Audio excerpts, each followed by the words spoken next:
In 1872, a commercial ship docked in a Jamaican harbor. Tucked away inside its cargo wasn't a shipment of gold, weapons, or explosives. It was just a small, ordinary-looking wooden crate sent all the way from Kolkata, India. And inside that crate, just 9 small animals, 4 males and 5 females. They were Indian mongooses.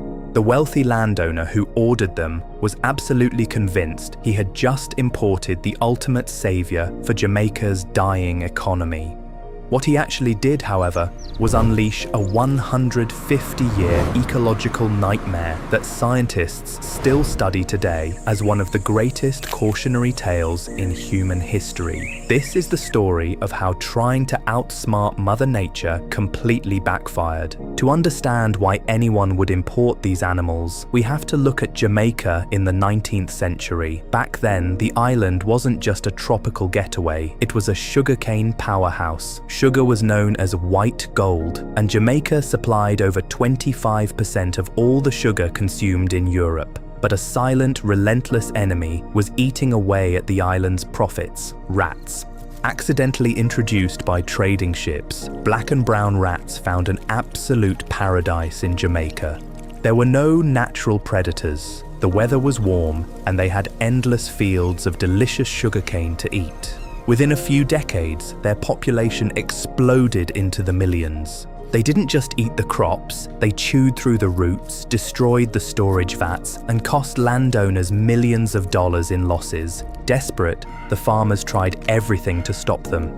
They imported carnivorous ants from Cuba, but the ants ignored the rats and attacked the field workers instead. They brought in thousands of giant toads from Barbados, but the toads preferred eating harmless local insects and chicken eggs. The rats were winning. That is, until a landowner named William Espert remembered a fierce, lightning-fast predator he'd seen in Sri Lanka: the mongoose. Now, the mongoose is nature's ultimate assassin. They have reflexes so fast they can dodge a striking cobra, and they are notoriously relentless hunters. Espert figured if a mongoose could routinely kill venomous snakes, a colony of slow-moving rats would be an absolute walk in the park. So, in February of 1872, those 9 Kolkata mongooses were set loose on his plantation. And at first, the plan worked beautifully. Within just 6 months, crop damage from rats was slashed in half. The mongooses were hailed as local heroes. Farmers celebrated, and the news spread across the globe. Soon, other islands like Cuba, Puerto Rico, Fiji, and Hawaii started importing Jamaican mongooses to solve their own rodent problems. But in their celebration, humans forgot a fundamental rule of biology. Predators don't care about human economic plans. They care about whatever food is easiest to catch. Here was the fatal flaw in the plan. Rats are nocturnal, and they are excellent climbers. Mongooses, on the other hand, hunt during the day and live on the ground. As the rats grew wiser, they adapted. They stayed high up in the safety of the trees during the day and only came down to feed under the cover of night. Suddenly, the mongooses couldn't catch them anymore, but the mongooses were still hungry. So they looked around for an easier menu, and Jamaica's native, defenseless wildlife was the perfect target. The mongooses began systematically wiping out local ground-nesting birds, unique lizards, and harmless native snakes. Within a few decades, species that existed nowhere else on Earth were driven to complete extinction. But the collapse of the food chain triggered an even worse disaster. With the local birds and lizards gone, the insect population had no predators left. By the 1890s, Jamaica's pastures were so overrun with ticks that simply walking through the grass meant being covered in hundreds of them. Next came caterpillars, which completely decimated hundreds of acres of crops. The mongooses hadn't saved the agriculture. They had destroyed the very animals that kept agricultural pests in check. To make matters even worse, the mongooses brought diseases.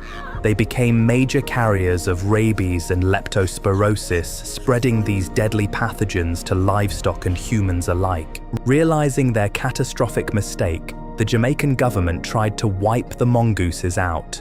They offered bounties, set thousands of traps, and laid out poison. But it was completely useless.